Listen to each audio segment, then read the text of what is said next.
Today on the podcast, we'll continue the story of Disney designer John Hench as Walt develops plans for both EPCOT the city and New Tomorrowland at Disneyland. In many ways, these were two deeply related projects, both drawing on ideas that Walt had been exploring to remake urban space.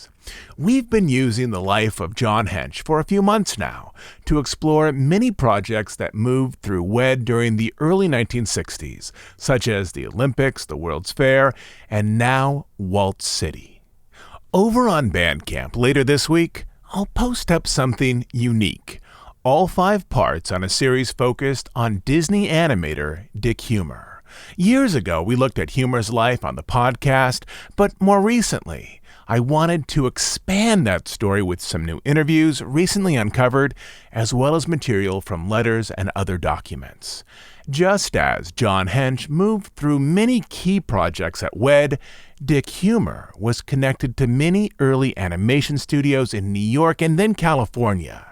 His life showcases how animation was invented and also how Disney in the 1920s and 1930s was able to create films superior to those of its competitors. I've been recording this in my spare time for the past couple of weeks. It's around 25,000 words long, about 2.5 hours. All 5 parts arranged as an updated album of Dick Huemer and the early days of American animation will be streaming on Bandcamp starting Thursday. If you haven't yet joined, you can sign up at dhipodcast.bandcamp.com. And now, on to John Hench, the city of EPCOT, and plans for a new Tomorrowland.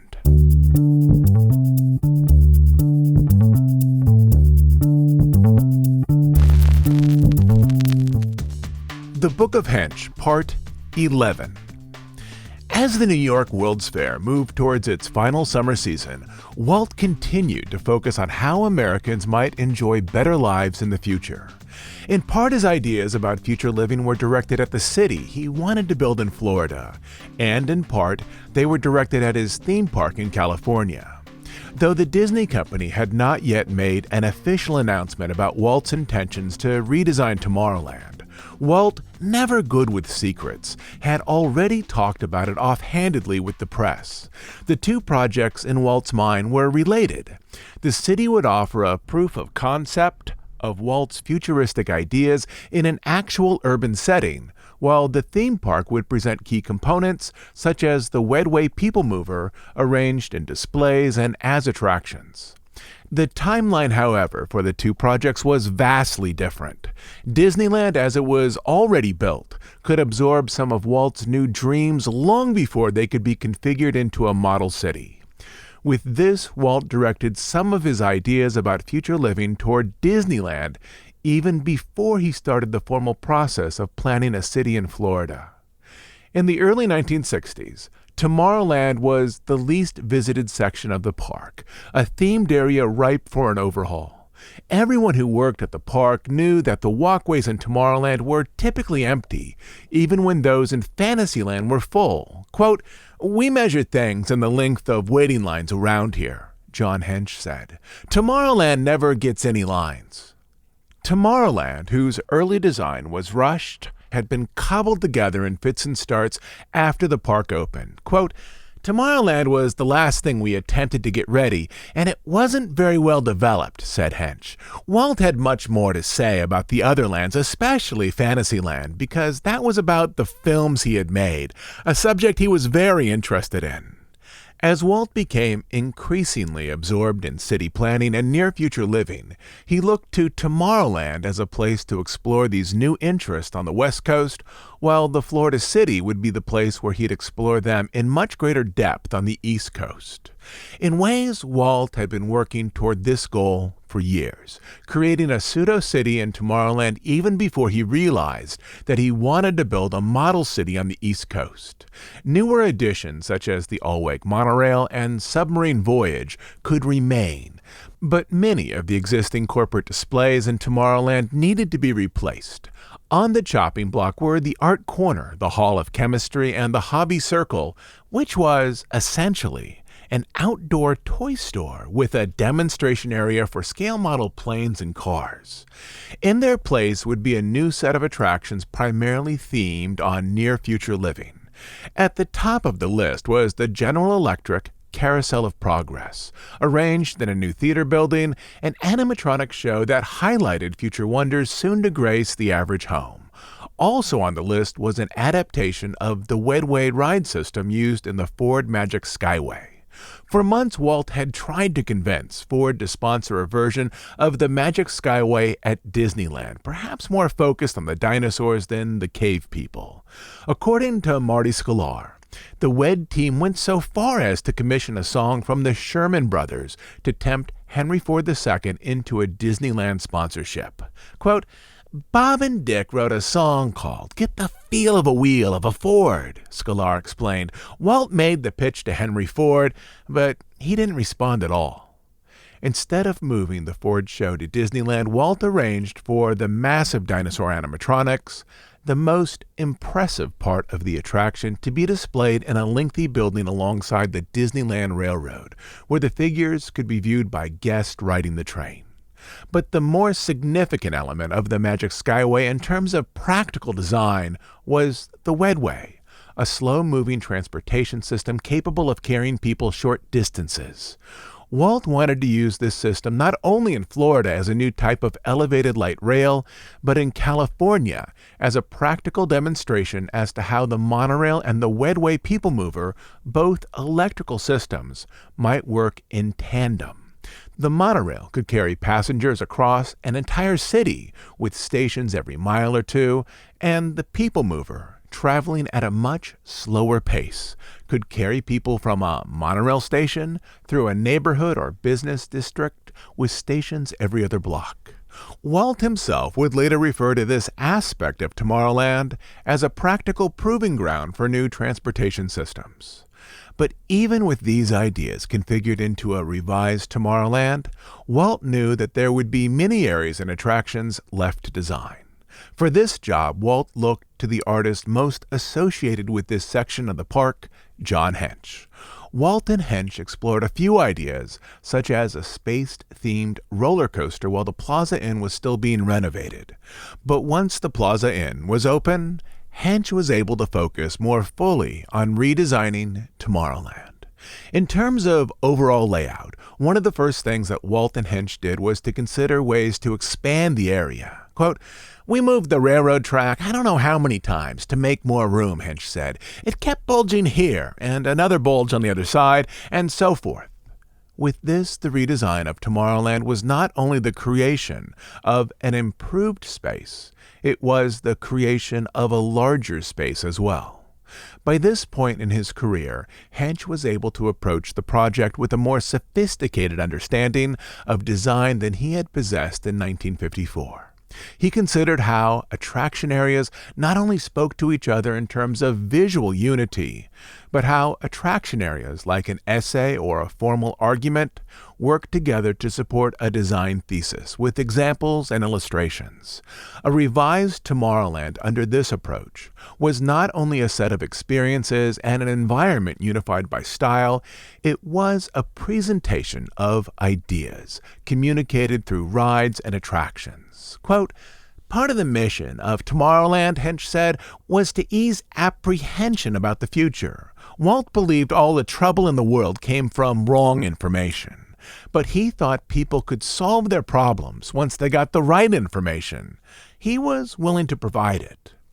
From this perspective, Tomorrowland wasn't so much an amusement center as it was a set of experiences to help guests cope with inevitable technological and lifestyle change, a situation that would later be termed future shock.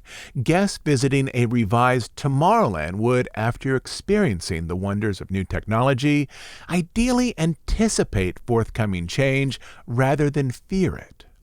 Beyond those attractions related to the World's Fair, Hench and the WED team explored a range of options for what was soon called New Tomorrowland. General Motors expressed interest in sponsoring a moving theater attraction tentatively called The Story of Power, with a focus on gasoline. General Dynamics, already the sponsor of Submarine Voyage, expressed interest in developing attraction about Project Mercury, America's first human spaceflight program. Monsanto was interested in sponsoring an attraction that, at that time, was being developed under the name Through a Drop of Water, which would purportedly shrink guests via a powerful microscope to explore the world of a water molecule. Another possible attraction, at that time called Rocket Through Space, was arranged as a roller coaster with a ride system to be produced by Aero Development, the same team who had built the ride and track system for the Matterhorn. By this point, Hench and the WED engineers had a better understanding about how the human body interacted with amusements. The one function of Tomorrowland was to acclimate guests to near-future technology and cutting-edge science. The land would still arrange itself in part around amusements. For this, Hench relied on his understanding of human instincts to create a thrill attraction. The human mind, he knew, was naturally wary of heights. For early man, heights such as a cliff present tangible danger, which sometimes led to death. From a perspective of evolutionary biology, those who feared heights tended to live longer and pass their genes on to children, meaning that most people, through natural selection, possessed an innate fear of heights. But that fear could be pleasurably engaged in safe environments, such as on the top floor of a skyscraper where, behind the protection of a thick window, a person could look down with faint queasiness at the streets below. This same fear of heights could be engaged on a roller coaster. Likewise, as man was a diurnal animal, better adapted for daytime experiences than those at night, Hench understood that darkness could be used to manipulate a guest's sense of danger. Hench and the designers at WED wanted to combine these two instinctual fears, that of heights and that of darkness, into a new type of roller coaster in which the track was arranged largely indoors. It would be, if built, the first indoor roller coaster where the track for a large part was ensconced in near darkness, an experience that blended fear with pleasure, apprehension with excitement. In its early design phase, Hench thought the ride building should be cone-shaped, and he wanted the structure, quote, to echo the expanding spiral of the ride inside, swirls of tracks circling through darkness. Some of his drawings placed the early portions of the ride outside the building before cars moved indoors. The portion of the ride configured above the building would engage a person's natural fear of heights, as they could see the ground dozens of feet below. Then came darkness and a space diorama. In early drawings, the show area was conceptualized with a high ceiling, from which Hench dangled planets, and even a circular station that rotated like a space lab. The ride vehicles were fashioned like rockets, widening in the back with retro tail fins, like something out of a Buck Rogers cereal. Through the lower portions of the building moved the Wedway People Mover, two cars linked together on a track from which riders could see rockets moving above them. This ride system was modeled on the Matterhorn, a roller coaster that used booster wheels embedded into the track to ensure that each sled moved at a constant rate of speed. The booster wheel configuration, a forerunner to a true zone system, allowed dispatchers to simultaneously place multiple sleds on the track as the booster wheels ensured that sleds were safely spaced.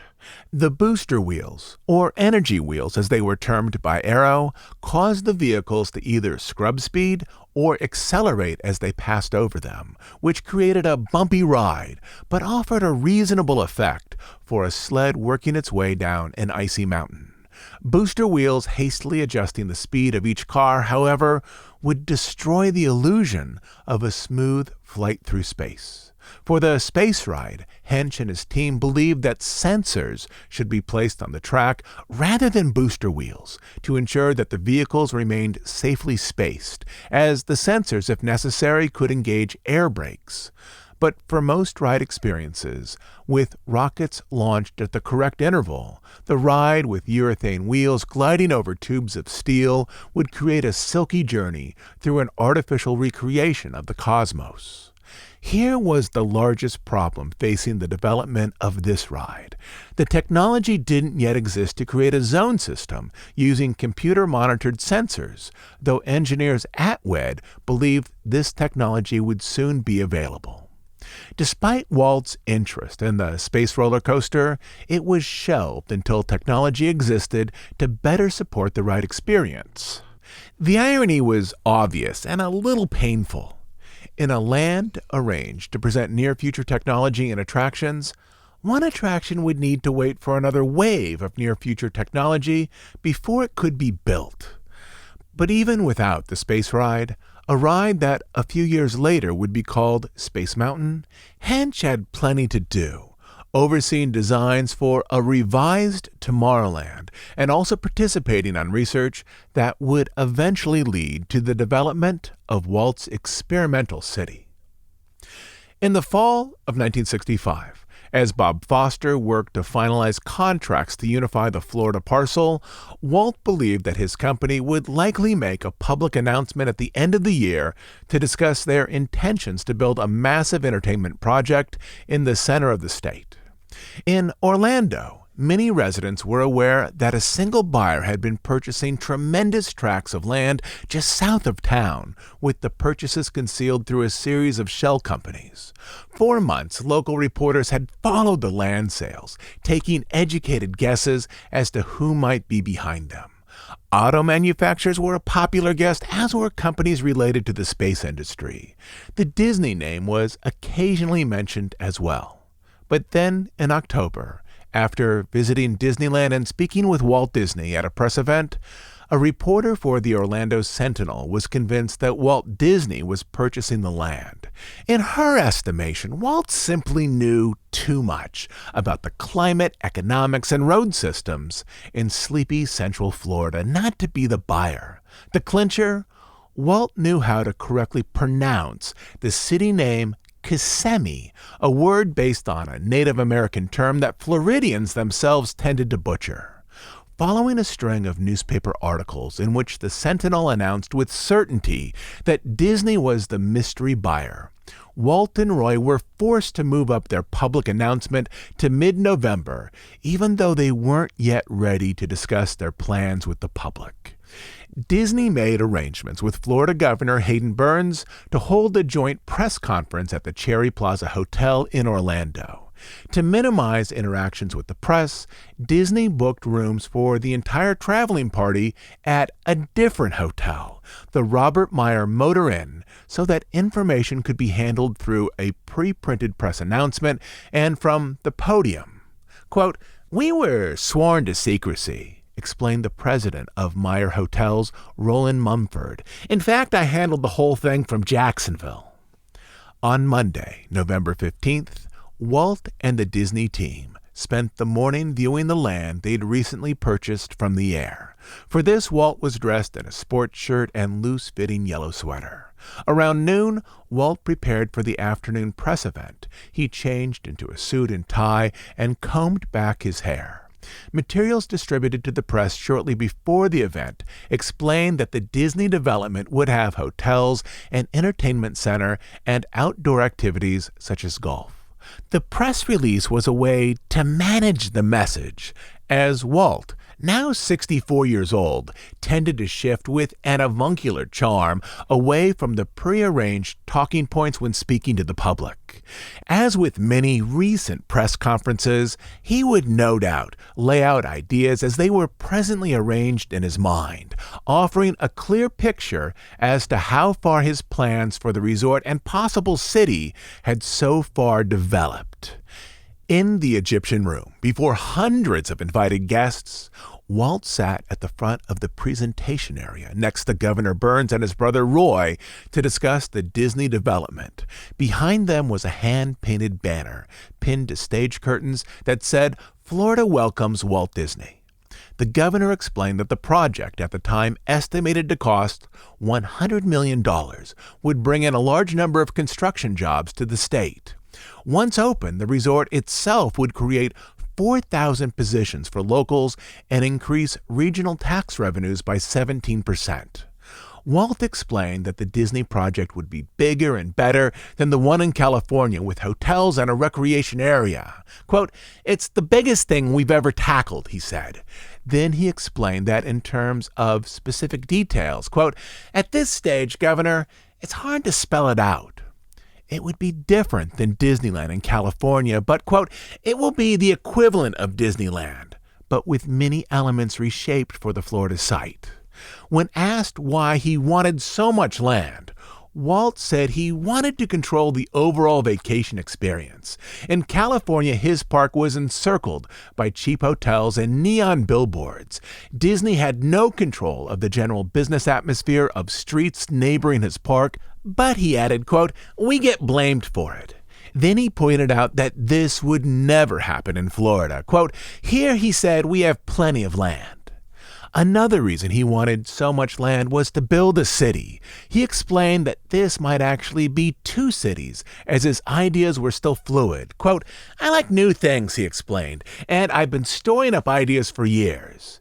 At another point, he added, quote, "I carry ideas around in my head for a long time, and I'll keep working them out as I carry them around. When I go ahead and throw them up to my team, I can firm them up. It isn't right to put them out at this stage. They've got to firm up a little bit." But Walt did move into specifics at times. One city might be based on concepts of the future, the other with nostalgia for the past. There might be a city of tomorrow and a city of yesterday. Though even at the press conference, all of his ideas, few as they were, about the urban developments were focused on the city of tomorrow. He admitted that he was thinking about creating a model city. Quote, "I'd love to be part of building a model community," he said, "not the blue sky stuff that architects dream up. I think people still want to live like human beings."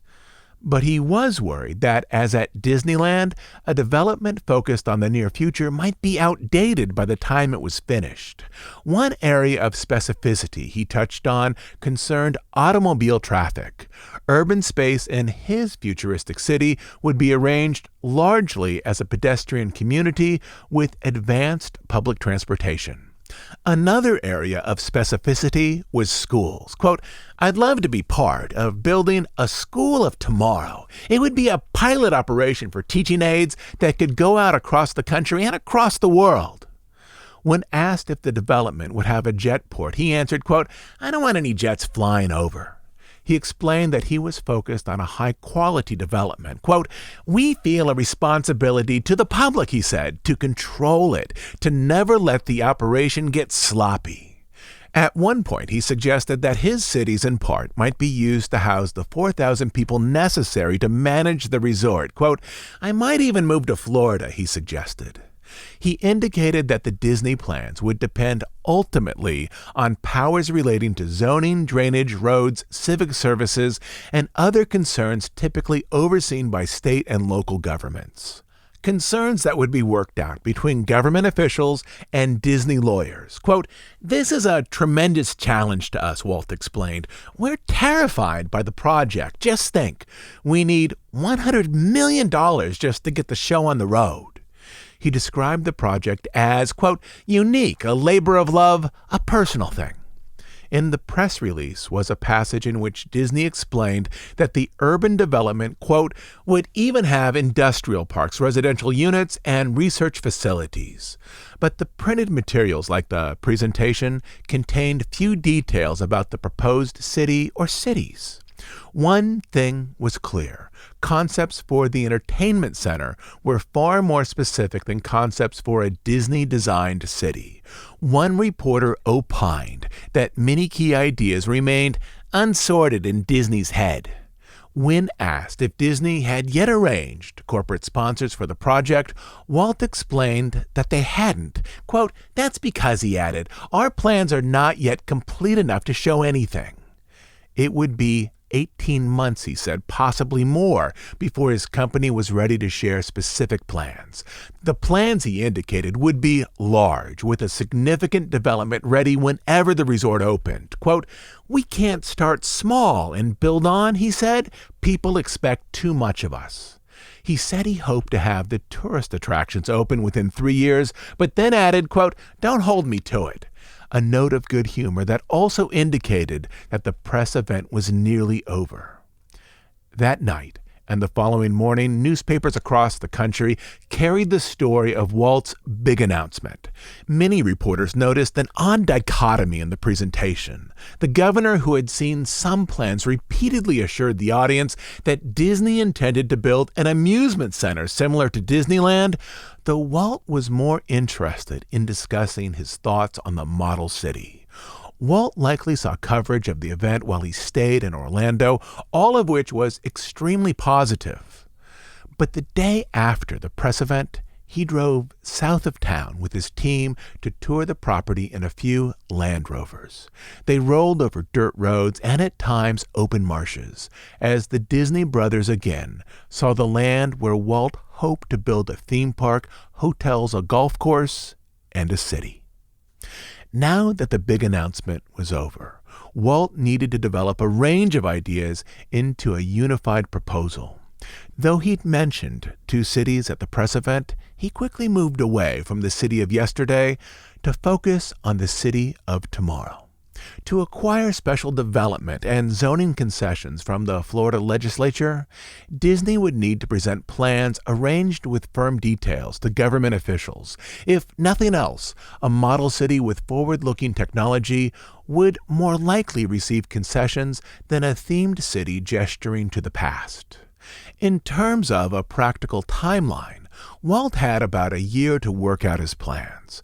While Walt and Wed developed designs for the Florida project, a team of soil scientists and civil engineers would survey the Disney property, develop a drainage and reclamation plan for the swamp areas, and identify building pads for the theme park, hotels, and city. Once their work was done, Wed would need to have detailed concepts for the attraction areas and the city Walt wanted to build. To develop these plans, Walt fell back into familiar habits. When planning Disneyland, he had used one group of designers to research how amusement parks worked, with an eye toward identifying elements to include in Disneyland.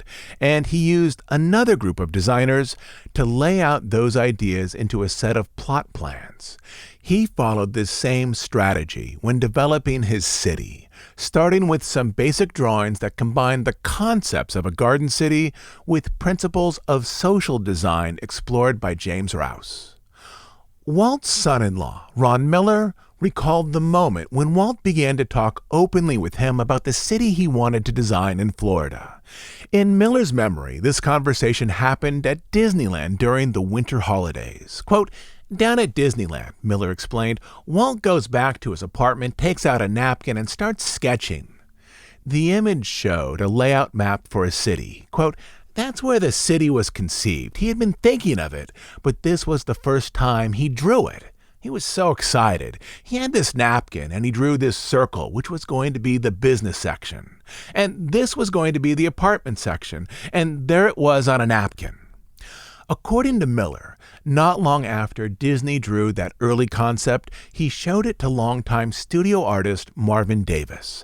Davis had worked as both an art director for live-action films and an architect. He possessed the unique ability to combine cinematic design with architectural conceits to create lovely, permanent structures. 10 years earlier, he had created dozens of site plans for Disneyland, discarding nearly all of them until, through trial and revision, he arrived at the one Disney used for the park. For much of the mid-1960s, he had been working as an art director for Walt's weekly TV series, and then was engaged on a pair of live-action films, a job that kept him occupied until Walt needed him again for a project at the park. Using the napkin, Walt explained his overall idea for the Florida development. The theme park, he said, would only be one part of the Florida resort. Quote, "Now," he said, indicating the circle he had drawn, "in addition to that, I want to think about this city. It would be a model city, arranged to show the world how better design could lead to better life experiences." Quote, "Put this on paper," he said. Initially, the design process began as informal meetings between Walt and Davis, often with Dick Irvine, the lead WED designer, sitting in. Quote, "He had Marvin Davis come over to put down the notes for him," Irvine said.